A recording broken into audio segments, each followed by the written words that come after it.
And I'm not making this up. The IRS will still tax you every single year on phantom interest you never actually received. You are literally paying taxes on the privilege of having your life savings incinerated. This is the Epic Real Estate Podcast. Contrarian takes on money, housing, and policy without the guru nonsense. Let's go, let's go, let's go, let's go, let's go. Let's go. And look, while we've all been busy arguing about whether a 2 liter of Coke costing $9 is transitory or permanent, which by the way is like arguing if a bear in your kitchen is just visiting or your new roommate, he's eating your salmon either way, the Federal Reserve has been quietly building a $12 trillion trap. And the bait?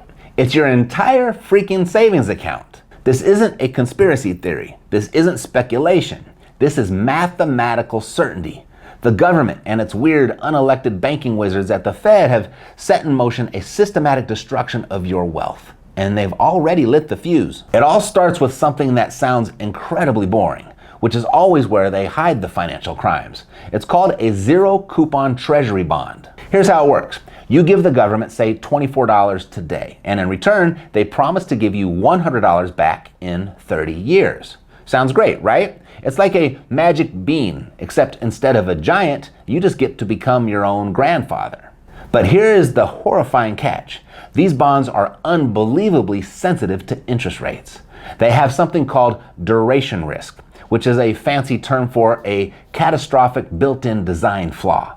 You see, for every 1% that interest rates go up, that bond you're holding instantly loses about 30% of its value. That's not an investment. That is a hand grenade with a 30-year pin.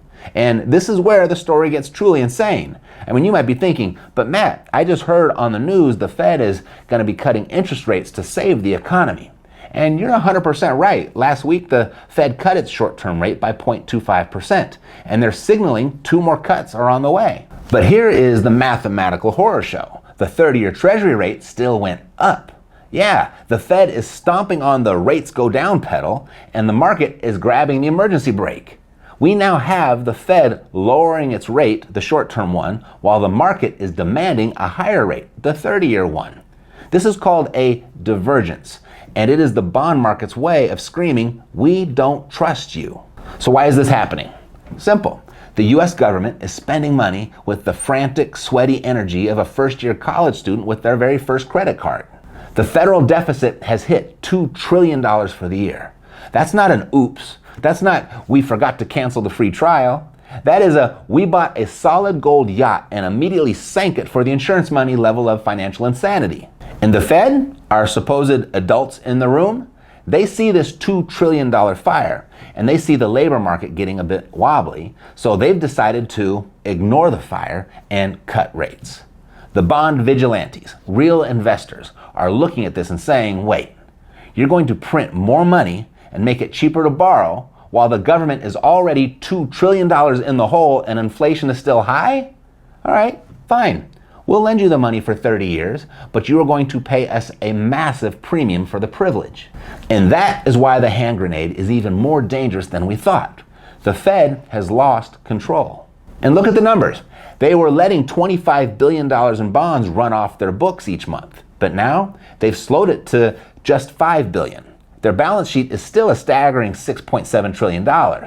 That's not a diet, though. That's saying you're cutting back by switching from a 2-gallon bucket of ice cream to a 1.9-gallon bucket of ice cream, and then calling yourself a fitness influencer. It's a meaningless gesture designed to look responsible while they continue to enable the underlying inflation. And it gets worse. Because the government needs to borrow all this money, we're talking $25 trillion a year just to pay the new bills and roll over the old ones, it has to hold auctions. Who wants our IOUs? Get your fresh, hot IOUs here. And lately, the answer is nobody. At a recent auction, demand was abysmal. The bond vigilantes, they're back. These are investors who are essentially telling the government, you are a financial dumpster fire, and we are not lending you money unless you pay us loan shark rates. And it gets even more worse. Foreign countries are dumping us. Foreign central banks have sold $48 billion in US debt just since March. And they're not selling because the dollar is strong. They're selling while the dollar is weak. That's not profit taking. That's permanent diversification away. That's getting out before the building collapses. It breaks the old system where the world's demand for dollars let Washington borrow endlessly. It's the financial equivalent of seeing your dinner guests quietly climbing out the bathroom window. And this all brings us to the final horrifying mathematical trap. The government faces an impossible choice. Option A, let interest rates rise to what the market actually demands. But if rates go up, the interest on our debt explodes. A 1% rise costs us $1.5 trillion. Net interest costs are already $1.3 trillion this year. The whole system immediately implodes. Or option B, force the Fed to print trillions of new dollars to buy all this debt themselves, keeping rates artificially low. This guarantees massive runaway inflation. It is a lose-lose. It's like being asked if you'd rather be eaten by a shark or a slightly larger shark. Either way, you're effed. And here's the most insulting part. This is the real kick in the teeth. Let's say you buy that 30-year bond. Thanks to inflation, that $100 you get back in 2055 will have the purchasing power of what $13 buys you today. You will have lost everything.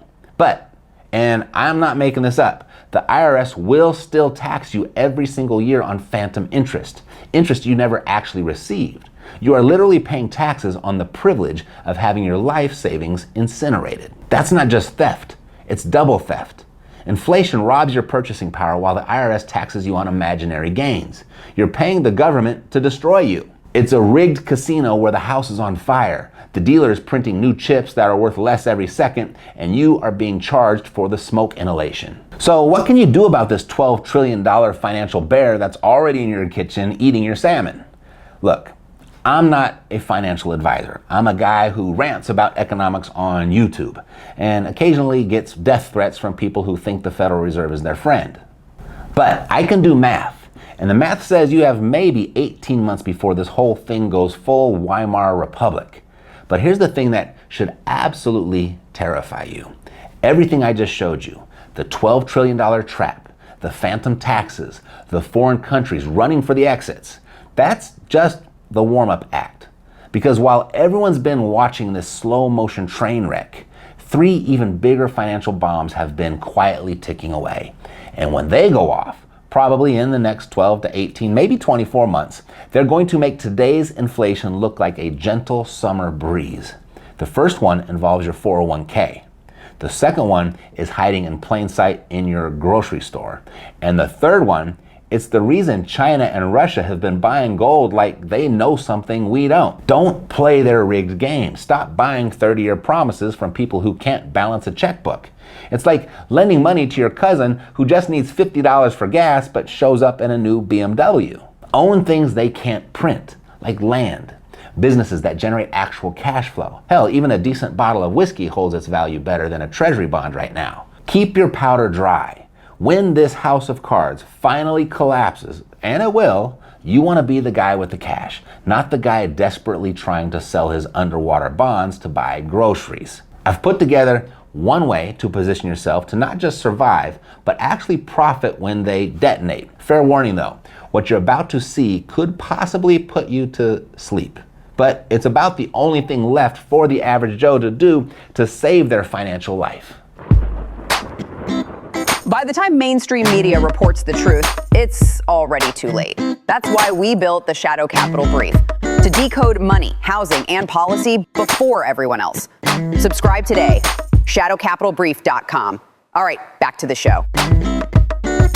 David is a software engineer, 2 kids, full-time job, 0 desire to become a landlord. 6 months ago, he thought investing in real estate would take too much time. Today, he owns 2 rental properties. He checks his phone once a month, approves repairs in 60 seconds, and gets paid like clockwork. He still works 50-hour weeks, but his money works 24 hours a day. In this video, we'll dive into real estate investing 101 for professionals who work full-time. And I'll show you exactly how David did it, what turnkey real estate really is, how much time it actually takes, and how to use your job as leverage instead of letting it hold you back. Because the goal isn't to escape your job tomorrow, although that might sound nice. It's to do it intelligently, to build something while you still have it that gives you the option to leave comfortably on your own terms later. When David first started looking at rental properties, he almost gave up. He pictured 3 a.m. plumbing emergencies, tenants ghosting on rent, endless maintenance and headaches. He said, there's no way I can do this with a job and a family. Then he found a provider who walked him through a turnkey model. The house was already rehabbed, already rented, already managed. All David had to do was evaluate the numbers, sign the papers, and let the system work. This is what we call the mind your own business phase, meaning you keep your day job, not because you're stuck, but because it gives you leverage. You use it to fund your investments, to qualify for financing, to cover mistakes without going broke. Most people wait to build the parachute until they're already falling. The smart ones build it while they're still in the plane. You don't have to quit your job to do it right. Truth is, your job is your biggest advantage in the beginning. Your income, it gets you financing. Your W-2 makes banks say yes. Your benefits keep you safe while you grow. David spent 3 hours reviewing his first deal, then 2 emails with the lender, then about 20 minutes a month reviewing property reports. He doesn't take calls from tenants. He doesn't swing a hammer. He doesn't manage anything. He just manages results. And he started with the Frustrated Investor's Guide that I linked down below for you. It shows that this is the opposite of hustle. It's leverage. It's what smart professionals are doing with their lunch breaks instead of scrolling Zillow. That's what turnkey really is. And if you're ready to buy your first income property, here's your roadmap. 1, understand the turnkey model and how it works. 2, run your financing numbers. 3, find a trusted provider. 4, buy one house that cash flows. And then 5, let that deal show you what's possible. Then repeat it with confidence. No quitting, no drama, just steady progress. Now David's not rich. He just got smart about it. That first property covered his car payment. The second, his groceries. And yeah, he made some mistakes, misread a comp, missed a maintenance clause, took a hit on his first tenant turnover. But here's what would have happened if he hadn't acted. He would have kept working those same 50-hour weeks, saving a little, watching inflation eat it faster than he could earn it, never knowing what it feels like to have some assets help pay some bills while he's working his day job. Because every month you wait, someone else buys the deal you should have had.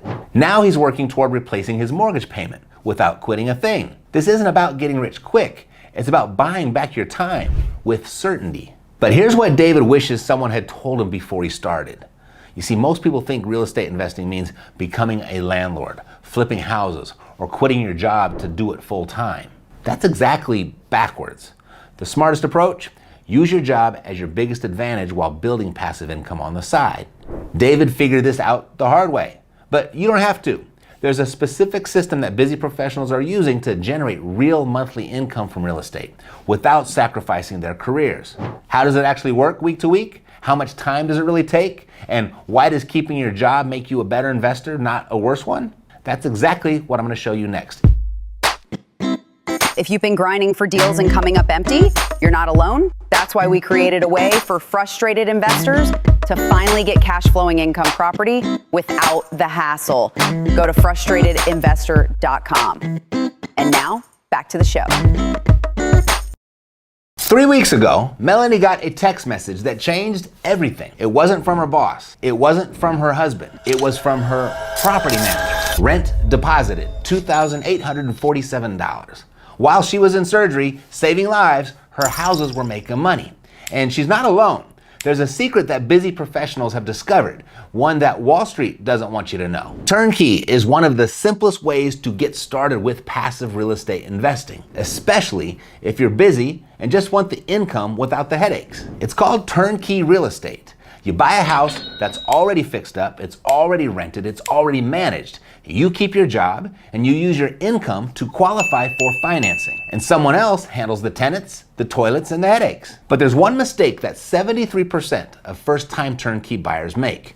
And Melanie almost made it. Melanie was 24 hours from wiring $35,000 to buy a property in a market she had never visited. The tenant photos were stock images. The lease was forged. The property manager was a guy with a Gmail account and no business license. She was ready to send her life savings to a complete stranger, but something didn't sit right. She paused, asked for proof, and everything unraveled.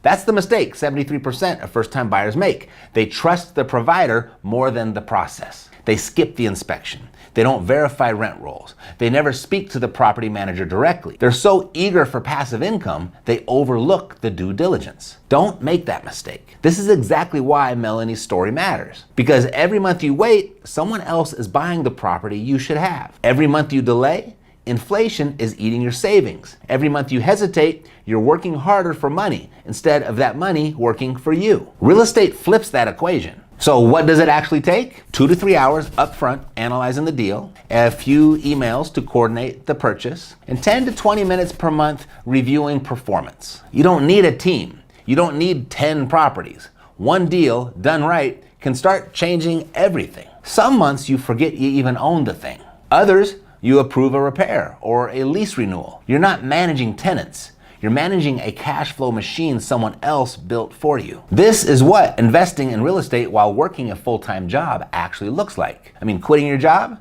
That's the dream, and give it time, but your job is leverage. It helps you qualify for financing. It provides consistent income, and it gives you options. Use your job to build your portfolio. Let your income fund your escape plan. And when the time's right, then you decide if you want to leave. Now, turnkey, it isn't perfect. You pay for convenience, margins can be tighter, but if you buy the right house in the right market with the right team, it works. Because the goal isn't just to buy properties, it's to buy back your time, to build legacy, to sleep better at night, to look your kids in the eye and say, I built something for you, but also to enjoy the freedom now, to know your investments are covering your bills, replacing your income, and buying you breathing room while you're still here to enjoy it. You benefit today, and they benefit tomorrow. To help you through this, I put together a free resource, The Frustrated Investor's Guide to Passive Income. It's linked down below. But here's the thing, not all turnkey deals are created equal. In fact, 4 out of 10 are complete disasters. Properties that look great on paper, but are money pits in disguise. Providers who disappear after you wire the money. Markets that look hot, but are actually dying. Fake tenants, phantom rehab, hidden code violations. Because the difference between a good turnkey deal and a bad one isn't just money. It's your entire financial future. And like Melanie, the next text you get could change everything. A lack of capital has killed a lot of dreams, but only for the people who don't know the loophole. If you have a 680 credit score or better and could use up to $150K at 0% to kickstart your next venture, get approval in 30 seconds or less, and you don't even have to talk to anyone at loopholelending.com. Okay, back to the show. The property looked perfect. Remodeled kitchen, tenant already in place, rent ready to go. But 3 weeks later, the buyer found out the photos were fake. The tenant didn't exist, and the property had over $12,000 in hidden repairs. And the seller, gone. This is the dark side of turnkey real estate that no one talks about until now. Whether you're researching turnkey investment properties or digging through turnkey real estate reviews and scams, I'm gonna show you here in this video what actually matters, like the red flags that separate real deals from real disasters, the exact questions that make scammers hang up, and how to use turnkey real estate the right way. Because done right, this can be the most time-leveraged path to passive income on the planet. But done wrong, it'll wreck your finances, your confidence, and maybe even your retirement. Red flag number 1, no third-party inspection. This is how they hide the $12,000 in repairs you're about to inherit. If the seller says, trust us, instead of showing you a real inspection from a licensed local pro, run. Red flag number 2, inflated rent projections. This is where 73% of bad deals start. If the pro forma says $1,800 and market rent is $1,400, guess what? You're about to own a spreadsheet fantasy, not a performing asset. Red flag number 3, vague or missing rehab records. No before and after photos, no receipts, no scope of work. That's not turnkey. That's lipstick on a pig, and you'll be the one paying for every surprise repair for the next 5 years. Red flag number 4. In-house property management with no accountability. This is the one that destroys most investors. If the company that sold you the house is also managing it and won't give you access to reports or statements, you're already in trouble. They control the info, the rent, and the reality. And you're flying blind. Looks nice, smells fishy. That's how most of these stories start. In Indianapolis, 127 investors lost a combined $8.2 million to a turnkey scam. The listing showed fully rehabbed properties with tenants in place. Rent was supposedly being deposited like clockwork. And in reality, some of the homes didn't even exist. Others were boarded up, vacant, or condemned. Investors were being sent fake photos, dummy leases, and even forged rent payments to make the numbers look real. One retired firefighter said he lost his entire pension. Another buyer wired $40,000 for a house that was literally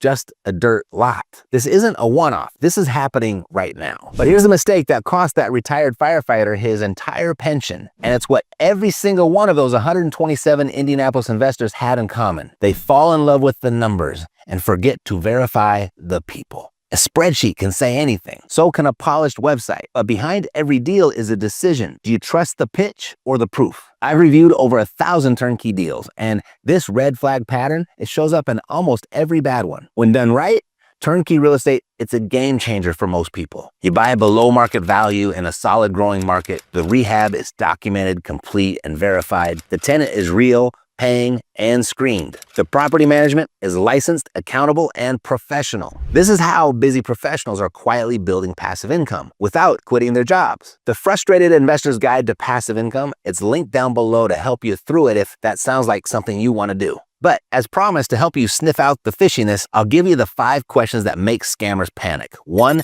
can I get a copy of that inspection and appraisal? 2, what are current tenants actually paying and can I see a payment history? 3, who manages the property and can I speak to them directly? 4, can I talk to at least one other buyer who's bought from you in the past 12 months? And 5, if this is such a great deal, why aren't you keeping it for yourself? If they hesitate, stall, or deflect on any of these, walk away. You just avoided a bad deal. Every successful turnkey investor I know asks these. Here's what most people don't understand about turnkey real estate though. You don't need to quit your job to start. In fact, quitting might be the worst thing you could do. While everyone else is fantasizing about escaping the 9-to-5, smart investors are using their jobs as leverage. Your steady paycheck, that's what gets you financing. Your W-2, that's what banks love to see. Your benefits, that's your safety net while you build. The people who succeed at this aren't the ones who quit everything and go all in. They're the ones who start small, stay smart, and let their job fund their freedom. The goal isn't just to buy property, it's to buy control, and your job helps you get there. Most people think real estate investing means becoming a landlord, flipping houses, or spending weekends at Home Depot.